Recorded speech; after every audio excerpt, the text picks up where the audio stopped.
Hi folks, welcome to the Moving Beyond Being Good podcast by Gary Ryan from Organisations That Matter. In this podcast, Gary shares everything about servant leadership, service leadership, authentic leadership, how to create high performance cultures, service excellence, and life balance. Here's your host, Gary Ryan.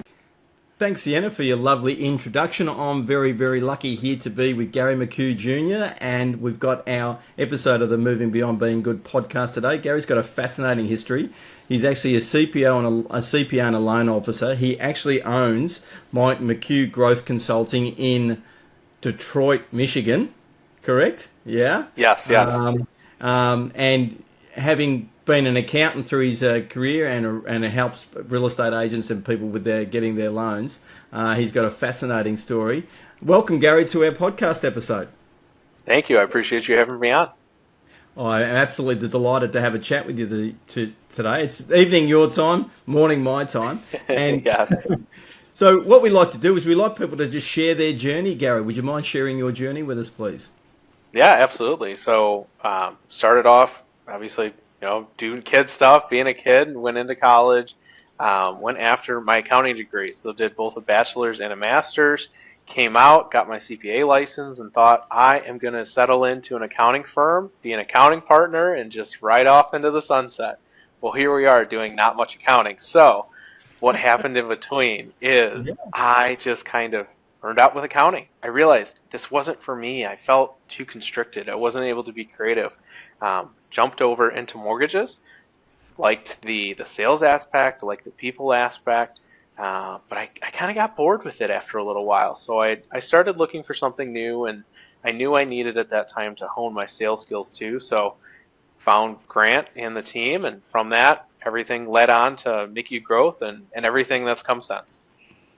So when you talk about you found Grant, that's Grant Cardone. Not everyone necessarily would know about Grant Cardone. Tell us a little bit about Grant, because I too am a licensee. You're actually already qualified license. Certified licensee with Grant Cardone and 10X Community. Do you want to tell the people about Grant, how you actually came across him, what attracted you, and then how that's been part of your professional journey since? Yeah, absolutely. So for those who aren't as familiar with who Grant Cardone is, he came up through auto sales, was a auto salesperson himself, started mastering the processes, being able to then teach that to others in the industry. And then really exploded then into other fields, other industries, taking those tried and tested sales techniques and marketing and mindset and really expanding that out. Now he's probably most well known for his real estate portfolio. I think the most recent number I heard was about $5.5 billion of U.S. assets under management. And a lot of that is personally owned for him. So that's the basis of Grant and kind of where he's at. And how I came across him really came from my time as a loan officer. I knew I needed to look for more sales. I had changed companies looking for more sales training, and I didn't feel that I had that level that I was looking for. Started digging around, found some people who had some sales scripts for mortgage, and a lot of them worked for other companies, and it was more of a recruiting gateway. And somewhere along the line, like probably so many others who are familiar with Grant, hit either an Instagram ad or a Facebook ad. I honestly don't remember, but somehow I got looped into the marketing machine. And from there, did a webinar, did a workshop, from a workshop, took advantage of the mentoring program, really went all in on that and ran it through building up my own skills. Was able to, when I finally transitioned out of mortgages into making my own company, Micu Growth, and doing coaching and training for myself, I had been having my best months. So took that application and realized I can help other people with it. And all along, I'd been helping my colleagues. And I realized that as a loan officer, yes, there was some recognition for it, especially as an accountant. It was almost like, oh, you're helping people? Okay, well, that's cool, but you still have your own stuff to do. And it didn't mesh the way, at least at the more entry levels, how I would want it to. And now that's all I do is I help people. I've been on coaching calls, all day here, and I know it's the morning, but for me, it's been all day. And now, be able to share my story, and I really just love it. So that's how I found Grant, was looking for my own self-improvement and then just followed the steps into becoming a licensee, just like yourself. So we'll get more into the 10x growth material and Grant's material in a second, but it's a fascinating aspect of your journey, Gary, where you've invested in your undergraduate degree, you did your master's degree, you're going down that accountant path, and then you discover, so you've already put years of training in, and then you discover, I'm not sure this is for me. I actually want to do stuff with people and have more engagement with people. That's a big decision. So tell us a little bit more in depth about how you made that decision, because a lot of people would just stay in that lane, Gary, and actually not be very happy, but just stay there. Whereas you obviously got curious and took some action and got yourself into a different lane. Yeah, so I had a combination of factors really all come together in a very short period of time, and probably very relatable to a lot of people. It was COVID. It was really kicking off, and it's a challenging thing when you're a tax accountant, right? Busy season, and I imagine it's the same. And it's just this crushing time of tons and tons of work, and everything's coming together, and it all has this very tight timeline. And it's challenging enough to do that in an environment where you've got colleagues, where you can, lean out the cubicle or look across the desk and ask a question. But to then do that from home, for me, I realized I was so isolated. It felt as though my brain was shutting off, right? Like it got to the point where it was depressive, becoming antisocial, not wanting to even reach out to talk to friends and things of that nature. And it was really unhealthy, both mentally, physically. And I realized something has to change. What is it that is holding me back from where I need to be, not from where maybe I thought I needed to go? And that's when I realized that between those whole variety of factors, accounting just wasn't it. And I liked it. At points, I loved it. And I understood it. I had that confidence, but I knew there had to be something else. And to get to where I wanted to be was probably 15, 20 more years of the same. And I knew I just couldn't sustain that. So started looking. My wife worked for a mortgage company, so I kind of leaned over her shoulder and listened on a couple meetings and was like, she turned to me and she goes, "You pay more attention to what you're doing with me than to your own stuff." And I'm like, "Well, your stuff's interesting." And that then sparked it of, oh, well, your stuff's interesting. Oh, there are other things in the world other than just accounting, because before that, I had really gone all in. And I keep my license. I love the fact that I've earned that CPA title, and I want to hold on to it. I just don't practice it. And the same now with mortgages is I keep it and I practice mortgages here and there. But I really, once I found that really, in particular, the coaching, that's where I realized this is where I need to be. Yeah, and one thing that's consistent there is numbers. So accounting's numbers, mortgages is numbers, helping people's businesses grow is numbers. Look, it's not just numbers, it's leadership and culture and all those things. But you still need to understand those fundamentals of numbers. Yes. And having that connection all the way through with the people side, with the exciting side of the growth and helping people. And that's been a really big theme too with your story, Gary, about you want to help people, which you're really getting to do through the coaching now. But, that's the transferable side. But the curiosity and the willingness to say, then I know there must be something else. There'll be so many folk potentially listening to our episode here today, Gary, that are sitting there going, I know there's something else, but they're not doing anything about it. And it's like, well, where's the closest place to look? Well, my wife's doing loans. That's numbers. Look over the shoulder. Oh, that's interesting as a first step. And often these journeys are multiple steps as you've had. Okay. And then, interestingly, while you weren't looking for Grant's material, it pops up. Yes. Yes. And then it caught you, right? You said, okay, I saw it. I saw an ad. I don't know where I saw it, but I saw one. Next minute I'm in a webinar. Next minute I'm in a workshop. Next minute I'm signed up in the mentoring program. Next minute I'm a licensee.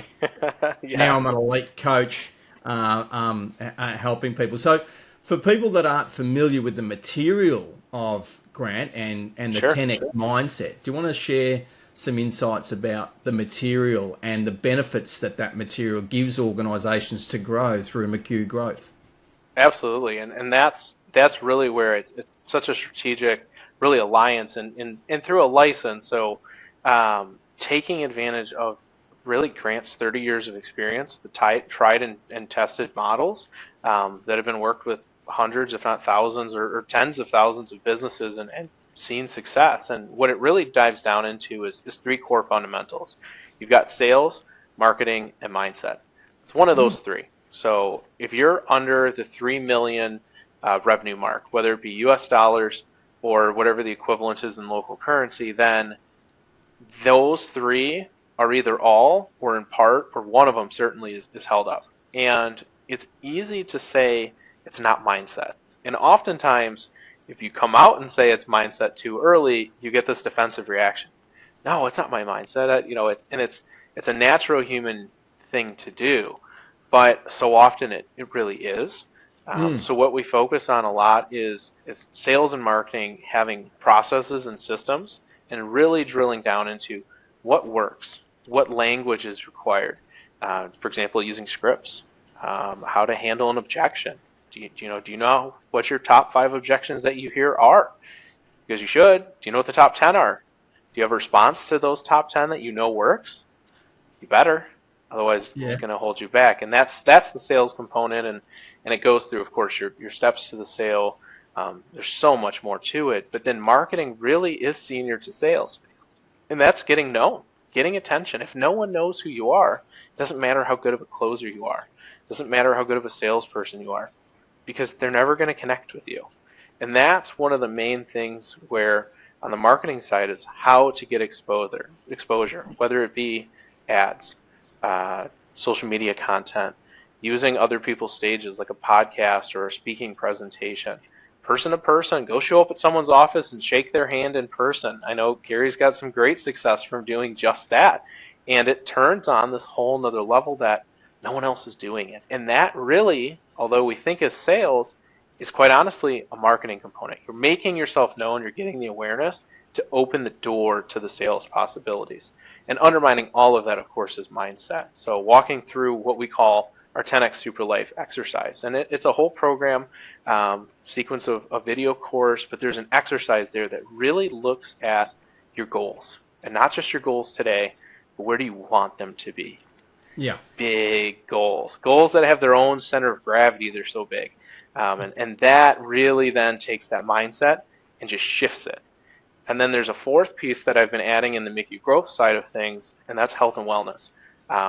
Really focusing on mental health, physical health, especially as a guy, right? So oftentimes mental health is suck it up, put it in a box. That's not adequate, and that's not what modern science shows us. So I've been incorporating those into a fourth pillar, and really been seeing some huge success. I'm actually, Gary, you may not know this, I haven't talked about it in our groups yet, but I'm on a journey to lose in total 75 pounds. So that is something I've been saying it to everyone I talk to just put it out there, because now I have accountability partners everywhere. But that's a piece of that health component to support all the other goals. Oh, look, and it's so important. My next book that you're familiar with is on its way out, called Yes for Success: How to Achieve Life Harmony and Fulfillment. Your mental health, your physical health, your spiritual health is a really important component of that. And I've been running the program for that over 10 years.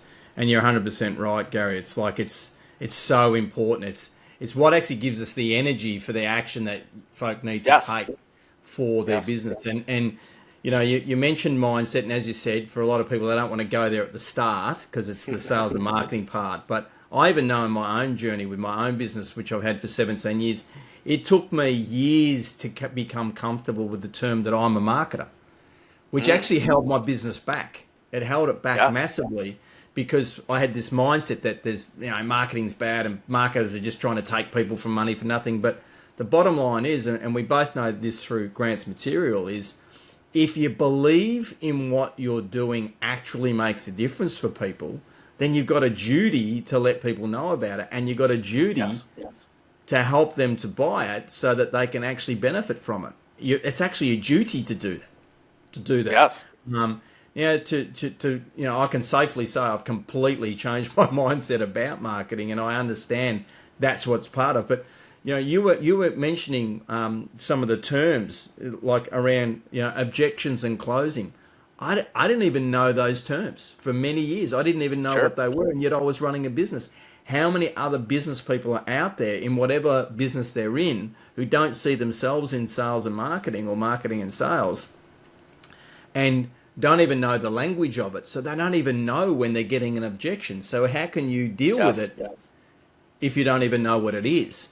And so And you can't. And there's millions of people that fall right into that bucket of they just don't know. And that's one of really the core components is education. And that so often comes into the training component. But really it starts with education, seeking knowledge and just going out and saying, what can I learn next to be just a little bit better? And then again and again, compounding those gains. now you've got accounting training, so the money mindset material probably wasn't as valuable for you, I suspect. But You'd be surprised. yeah. Well, I certainly was surprised myself how valuable I found it, and it's one of the things that just what Grant's a self-made billionaire. There's not too many folk can claim that. And as you know, folks, the Moving Beyond Being Good podcast is proudly brought to you by Organisations That Matter. Here's a short message from our founder, Gary Ryan. Tonight I've got a gig on that starts at 5 p.m. through to 8 p.m. I've been up since 5 a.m. The reality is in life we need to have energy for action. We've got to understand how our energy works, because some days you've got to have a long day. You also need to have plenty of energy for your relationships. If you're a parent, for your wife, for your children, for your best friends. You've got to have energy for the physical things that you want to do in your life. We need energy for action. That's the beauty of my book, Energy for Success. In 7 steps, my book will walk you through exactly what you need to do to identify the natural way to have energy for everything you need in your life. It's for the price of a coffee, $4.99 Australian. Seriously, it's the cheapest way to find out and work out for yourself, how do I make sure that I naturally have the energy that I need for all the things that I want to do successfully in my life. Check it out. Now let's return to our interview with Gary Micu Jr. I know one of the things that he's very, very passionate about, as you know, is he's very passionate about helping people actually understand how money works. Yes. And the brutal reality is a lot of people don't know. And it's like this closed black box that people aren't taught about. And as a result, they don't talk about it. And as a result of not talking about it, they keep practicing things from their mindset that are actually things that don't work. Yes.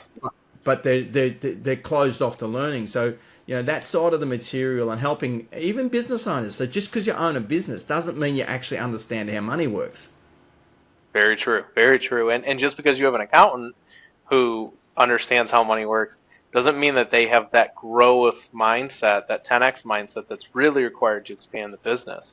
And that's where you'd be surprised how valuable that material was, because the CPA training, the mindset is we're managing assets, we're tracking assets, we're doing record keeping. We don't want to show income, especially as a tax person, because that means more taxes.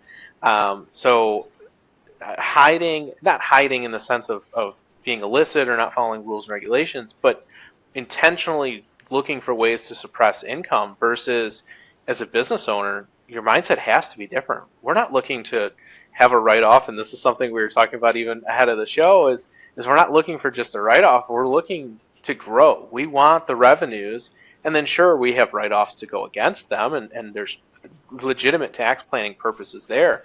But if your accountant's thinking minimize and manage, your accountants shouldn't be driving your business, and that's why they don't. They serve in that support role. So as the business owner, it's really about expanding out and looking to how can we grow, not manage what we have. Oh yeah, I mean, I think that mindset around, when you look at your profit and loss statement and how many lines you've got for income and how many rows you've got on your P&L for expenses, yes. and I've been having this conversation with business owners, probably like yourself, and I say to them, which are the most powerful numbers? Nearly all of them start off with the expenses. And I go, have a look at how many lines, how many numbers we've got in income, look at the ratio difference. And they go, oh, and I go, so which ones are more powerful? And they go, oh, the top ones are. The top line is correct, because you can only make your expenses go to zero. I mean, you're not going to be able to do that, but that's as far as you can go. Whereas your income, the sky's the limit. You can keep going, right? Yes, so absolutely. Put your energy and effort, and which expenses are contributing really as investments to grow your income. And when you understand that, it makes a massive difference to how you see how you're spending your money in your business, because it's not just an expense. Because if you're limiting the investment side, you're limiting your growth side. Absolutely, and particularly with marketing, because and I would say also then payroll, because the mantra that people cost money. Well, no, people don't cost money. Missing sales costs money, and you need those people to grow your sales and to expand the team and accomplish all the other areas. But also marketing, it can be so often focused on what's my immediate ROI, how fast do I get my money back. If I put this much in, what am I going to get back? And if you really start to look at the relationships you're forming and looking more so at lifetime values, then it starts to change the picture. But you have to have that data. So if you don't, in the meantime, that's where just getting out and doing, guerrilla tactics, like Undercover Billionaire, Grant standing in the road with the sign for the mattresses, literally just yelling and flagging down cars, is so powerful because, oh, that's so old school, that can't work. Well, that was their best weekend that they had, and mind you, there was a camera crew that's holding him back this whole way. So if you think you can't do it, go with the old school stuff. Go with the things that you understand really well. If you're good on the phone, get on the phone. If you're good in front of people, get in front of people. Just do what works, and then worry about investing in all the other areas. But knowing when it's an investment versus just a straight expense, massively impactful. Oh, massively, 100% agreed. Now talking about the life harmony and fulfillment side of things, you've got a young family, and during this period of having your young families, also you've started your business with Micu Growth. How are you juggling that? How's that working for you? And what are some key insights you'd actually share, Gary? Well, I'll tell you though, one of the things that's taken me a while to kind of recognize, and I, in some way, I wish I had learned it sooner, but I'm also happy for the journey it's taken me on, is it's a comedy show. And like any good comedy show, there's great episodes, there's bad episodes. You got to laugh at the good and laugh at the bad. And when you've got a 17-month-old, you've got to laugh when things get thrown, but you've got to do it quietly and out of sight, because otherwise the throwing continues. So it's been crazy. Deciding to start a new business and start a family all at the same time, I would say crazy idea. But it's the crazy who stand out, and it's the crazy people who really create massive success. And I genuinely believe that I've put myself on a path to where I have flexibility to not only have time with my daughter, but quality time and quantity of time. I don't just see her on the weekends when work's done. I'm able to see her midweek and in fact, directly care for her, which I know, not every dad is maybe as interested as I have been. And to each their own on that front, but making sure that you have time and ability to do it. I know one of the examples that my dad set for me was always making sure to be available, and he was a firefighter, so swapping shifts, making sure that he had weekends clear to go camping, whether it was on our own or with groups through school, and being a part of that really set an example. And to this day, I have a fantastic relationship with him, and I know that I want the same, if not better, for my daughter. So that has been just a crazy journey. And then having a wife who is a director of a company, she's an absolute, bad woman. I mean, she's out there just working the world, creating her own career, and she gets it. So, if I've got a challenge with the company, she may have already seen some of these things. Their company has grown dramatically as well, and it's amazing to be able to have that teamwork as well. Oh yeah, look, I can appreciate the challenges. I had three young children when I decided to start my business, and then we decided to have another two more within 3 years after starting the business.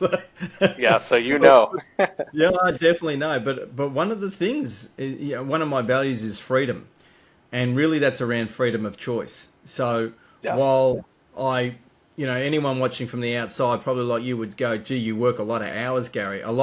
It doesn't feel like work for me, and I understand if you want to be successful, you got to put the effort in, you got to take the action. Yes. But the one thing you do have when you run your own business is you get to choose when you do what you do. You've got Correct. freedom of choice. And because you've got that freedom of choice, when you know you're not going to be around, like I've had periods where I've had lots of traveling with work, we can plan that well in advance. And then, with the family holidays and things like that, make up for some of that time with having great holidays. So that's the upside of going down that path. We touched on networking at the start, just very, very briefly, Gary. What would be some of your key tips around networking and how you've done that right through your undergraduate days? Because I know that you are involved with various programs at university. Tell us some of your thoughts around networking and how you've utilised that throughout your journey, please. Yeah, and so my first, tenet with networking, and I didn't realize this until years later, and it's something actually that Grant talks on, is always network up, right? So bring yourself around the next level of people or a higher level of whatever it is you're looking to network into, because we're never just networking for the sake of making friends. That's going out and finding friends. Networking, we have a goal. We're on the outside of something. We want to be on the inside of it. And maybe it's an industry, maybe it's a smaller niche within, or sometimes it is a social tier, right? There's the group that's known as the group within whatever field you're in. You want to be on the inside of that. Well, that's networking. You're getting to the inside. So always having a purpose and looking to elevate yourself with all of your networking. And don't be afraid to look for opportunities in areas you wouldn't always expect. Great example of that is some of the connections I made in elementary school helped me take opportunities in college. And then some of the opportunities in sailing, because I sailed at college, at university. It's a competitive sport. And that was a ton of fun, right? You meet people from different schools, different areas of the country. And those then can provide opportunities later on. So you don't know what these relationships you're forming will turn into until some later date. And always looking in those unique opportunities and have fun with it. If you know that you just get super clammy and nervous and hide in the corner of a room, then volunteer to be the gate person, right? Who, say it's a breakfast. Don't just book a table and sit in the back of the room. No, get up, volunteer, be a greeter.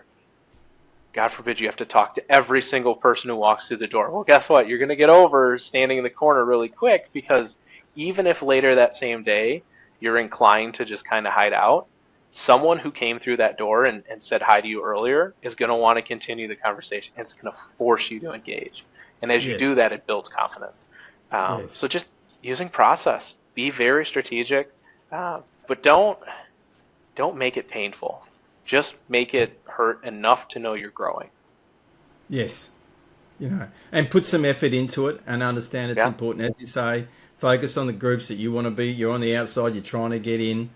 Still be authentic, obviously, along the way. Yes. Great tip clearly there around, if you are a little bit more nervous, get yourself a role. So, be the greeter at the door, because you're going to meet everybody. It's going to have to happen that way, Gary, we've absolutely been delighted to explore some of your journey, some of your tips, the courage that you showed to change lanes with your career and start Micu Growth. Okay.